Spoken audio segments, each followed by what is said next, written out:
Good morning प्यारे बच्चों। Question number 5 ले रहे हैं एक्सरसाइज 5.2 से। देखिए क्वेश्चन है, in the given figure the arms of two angles are parallel. इसका मतलब हुआ ए बी साइड और डी ई ये दोनों साइड्स पैरेलल है, और ऐसे ही बी सी और ई एफ ये भी पैरेलल है। यानी जो एंगल्स बने हुए हैं इनकी जो ये दोनों लाइनें हैं वो आपस में पैरेलल दी हुई है। और एंगल ए बी सी यानी ए बी सी एंगल ये वाला 70 डिग्री दिया है। तो आपको एंगल निकालना है डी जी सी यानी ये वाला एंगल। तो देखिए बच्चों, ये लाइन और ये लाइन यानी ए बी पैरेलल है डी ई, और लाइन बी सी इसकी ट्रांसवर्सल है। तो दो लाइन को अगर कोई ट्रांसवर्सल लाइन इंटरसेक्ट करती हुई जाती है तो ये एंगल आपको बंदर वाले एंगल बताए थे मैंने, तो ये दोनों एंगल करस्पॉन्डिंग एंगल कहलाएंगे। तो एंगल ए बी सी और डी जी सी ये दोनों आपस में इक्वल होंगे। तो बाय करस्पॉन्डिंग एंगल प्रॉपर्टी से क्या हो जाएगा, एंगल कौन से एंगल ए बी सी बराबर है angle D G C. Angle A B C और एंगल डी जी सी दोनों आपस में इक्वल है। कौन सी प्रॉपर्टी से, करस्पॉन्डिंग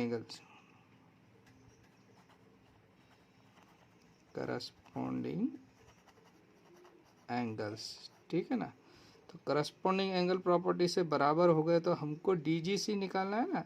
तो ए बी सी 70 है तो डी जी सी भी 70 हो गया कि नहीं हो गया बच्चों। इसका वैल्यू रख दिया तो एंगल डी जी सी का वैल्यू कितना आ गया, 70 डिग्री। और यही हमको लाना था, ये आपका रिक्वायर्ड आंसर हो गया बच्चों। ठीक है ना, ये आपका फर्स्ट का आंसर आ गया कितना, 70 डिग्री। सेकेंड क्वेश्चन में आपको क्या कहा है, आपको एंगल निकालना है डी ई एफ, और अभी ये जी एंगल आपको 70 डिग्री मिल गया है बच्चों। तो यहाँ पर ये लाइन कौन सी, बी सी और ई एफ पैरेलल है, B C parallel E F. और डी जी सी कितना डिग्री है आपके पास, 70 डिग्री फ्रॉम फर्स्ट, है ना, फर्स्ट से 70 डिग्री आ गया है। अब ये दोनों लाइन पैरेलल है तो ये करस्पॉन्डिंग एंगल हुआ है।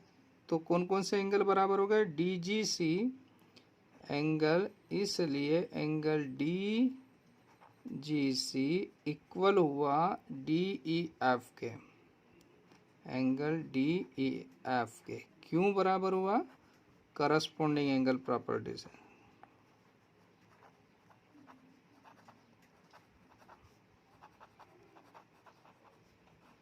ठीक है बच्चों, तो ये डी जी सी का मान कितना है, 70 डिग्री। तो यहाँ आपने 70 डिग्री लिख दिया, तो डी ई एफ भी कितना आ गया, 70 डिग्री। बहुत आसान क्वेश्चन हो गया बच्चों। तो ये दोनों का वैल्यू आपको कितना मिल रहा है बच्चों, 70 डिग्री, और ये आपका रिक्वायर्ड आंसर हो गया है ना। दोनों में करस्पॉन्डिंग प्रॉपर्टी यूज़ हो रही है। तो क्वेश्चन आपको समझ में आया होगा बच्चों। ओके, थैंक यू प्यारे बच्चों। क्वेश्चन नंबर 6 ले रहे हैं 5.2 से, लास्ट क्वेश्चन है और एक प्रकार का आपका टेस्ट है। इसमें आपसे कुछ क्वेश्चन वो पूछ रहे हैं, आपने जो पढ़ा है उसके बारे में आपका नॉलेज टेस्ट हो रहा है इसमें। तो देखिए क्या कहा है, in the given figure below decide whether L is parallel to M. L और एम पैरेलल है क्या, जैसे फर्स्ट वाला लेते हैं तो क्या ये दोनों पैरेलल है। तो देखिए ये एंगल जो दिए हुए ये इंटीरियर एंगल है, और एक ही तरफ के है ट्रांसवर्सल के, तो को इंटीरियर एंगल है। और जब दो लाइन अगर पैरेलल हो तो को इंटीरियर एंगल का सम कितना होता है आप जानते होंगे, 180 डिग्री होना चाहिए। तो इन दोनों का सम 180 डिग्री होना चाहिए। इसको नाम अगर 1 और 2 दे देता हूँ, तो एंगल 1 + 2 क्या है, को इंटीरियर एंगल, और ये 180 होना चाहिए। तो देखिए यहाँ पर चूंकि एंगल 1 एंड एंगल 2 क्या है, को इंटीरियर एंगल्स, है ना। सो इसलिए अगर इनको जोड़ते हैं एंगल 44 प्लस एंगल 126 डिग्री, तो ये दोनों को जब ऐड कर रहे हैं बच्चों तो ये 170 डिग्री बन रहा है। तो को इंटीरियर एंगल का सम कितना होना चाहिए? 180 होना चाहिए, जबकि सम कितना आ रहा है? 170। तो 180 नहीं है, इसलिए ये एल और एम क्या है? पैरेलल नहीं है बच्चों यहाँ पर। तो बच्चों हमने यहाँ पर क्या लिख दिया, इन दोनों का सम कितना होना चाहिए? 180 होना चाहिए। एंगल का सम हो रहा है 170। So L is not parallel to M because sum of co-interior angle should be 180 degree, है ना। अब नेक्स्ट में आते हैं सेकेंड में, इसमें भी पूछा क्या L और M पैरेलल है। तो L और M पैरेलल होने के लिए देखिए हमको एंगल जो दिए हैं उससे एंगल इसको नाम 2 दे दिया, तो एंगल 1 और 2 वर्टिकली अपोजिट एंगल होते हैं, तो मैंने 2 भी निकाल लिया तो 275 आ जाएगा। तो by vertically opposite angle, vertically opposite angles क्या हो जाएंगे? एंगल 1 बराबर एंगल 2, तो एंगल 1 75 डिग्री है तो एंगल 2 भी 75 डिग्री आ गया बच्चों। अब नाउ है ना, अब ये दोनों को इंटीरियर एंगल हैं, तो एंगल 2 प्लस एंगल 3 ये को इंटीरियर है। एंगल 2 75 है और 3 भी 75 है, दोनों का सम कितना हो रहा है? 180 डिग्री। तो को इंटीरियर एंगल का सम कितना होना चाहिए? 180 होना चाहिए, और ये हो रहा है 150 हो रहा है। दोनों का सम कितना हो रहा है बच्चों? 150, और सम होना चाहिए 180 अगर लाइन पैरेलल हो। तो यहाँ पर 150 इसे लाइन पैरेलल नहीं है, तो हम यहाँ पर क्या लिख देंगे बच्चे? So this implies L is not parallel to M because, है ना, sum of co-interior angle should be कितना होना चाहिए? Should be 180 degree. ठीक है बच्चों, तो यहाँ पर ये सेकंड क्वेश्चन में भी लाइन पैरेलल नहीं है। अब थर्ड वाला देखते हैं बच्चों। थर्ड वाले में अगर मैं इसको यहाँ 1 नाम दे देता हूँ, इस एंगल को 2 नाम दे दिया है मैंने, तो एंगल 1 और 2 दोनों क्या हो जाएंगे? इक्वल हो जाएगा। तो 2 का वैल्यू कितना आ जाएगा? 57, और इसको 3 दे देता हूँ। तो यहाँ पर जब इसको सॉल्व कर रहे हैं, या आंसर लिख दीजिए या सॉल्व लिख दीजिए, कोई बात नहीं।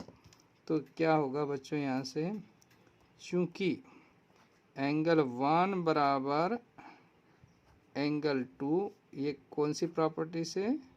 ये वर्टिकली अपोजिट एंगल प्रॉपर्टी से क्या होगा? एंगल 1 बराबर 2 होगा, तो एंगल 1 है बच्चों 57 डिग्री, तो एंगल 2 का वैल्यू भी आपको कितना मिल गया? 57 डिग्री। तो ये भी 57 आ गया बच्चों, ठीक है ना। अब ये 2 और 3 को इंटीरियर एंगल है, ट्रांसवर्सल लाइन के एक ही तरफ के एंगल है। तो अब नाउ एंगल 2 प्लस 3 करते हैं, अगर ये 180 हो जाता है तो लाइन पैरेलल हो जाएगी। तो एंगल 2 का वैल्यू है 57 डिग्री, एंगल 3 का वैल्यू आपको दिया हुआ है 123 डिग्री। इन दोनों को ऐड किया बच्चों तो हमको मिला 180 डिग्री। जब को इंटीरियर एंगल का सम 180 डिग्री हो जाता है तो लाइन क्या हो जाएगी? पैरेलल। सो यहाँ लिख देंगे थस एल पैरेलल है एम बिकॉज सम ऑफ को इंटीरियर, है ना, एंगल्स इज 180 डिग्री, है ना। को इंटीरियर एंगल का सम 180 डिग्री, इसलिए यह लाइन पैरेलल है बच्चों। और इसका लास्ट वाला भी देख लेते हैं। लास्ट वाले में आपको क्या दिया है, देखिए इसको सॉल्व कर रहे हैं तो क्या हो जाएगा। इसको ये 1 नाम दिया बच्चों, मैंने इसको नाम दिया 2 और इसको दिया 3, ठीक है ना। तो एंगल 1 और 2 बराबर होगा, चूँकि एंगल 1 बराबर 2 क्यों है बच्चों, ये वर्टिकली अपोजिट एंगल है, वर्टिकली अपोजिट एंगल्स, ठीक है ना। वर्टिकली अपोजिट एंगल है तो एंगल 172 डिग्री है, तो एंगल 2 का मान भी कितना आ गया, 72 डिग्री बच्चों, यानी ये 72 डिग्री हो गया।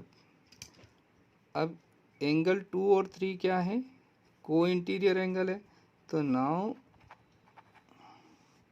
क्या लिख देंगे बच्चों हम, नाउ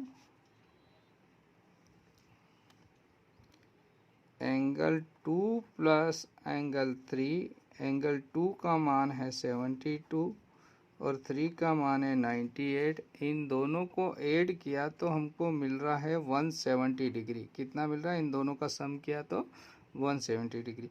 तो इसका मतलब क्या हो गया, दिस इम्प्लाइज एल पैरेलल नहीं है किसके, एम के, because some of co-interior angle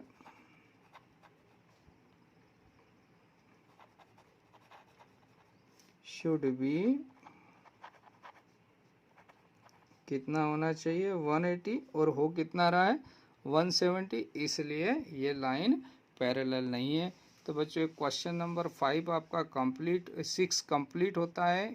अगर आपको कहीं कन्फ्यूज़न है तो इस वीडियो को रिवाइज कर ले के देख लेना बच्चों। और अगर आपको पसंद आता है वीडियो तो इसको शेयर करिएगा, लाइक करिएगा। Thank you, have a nice day.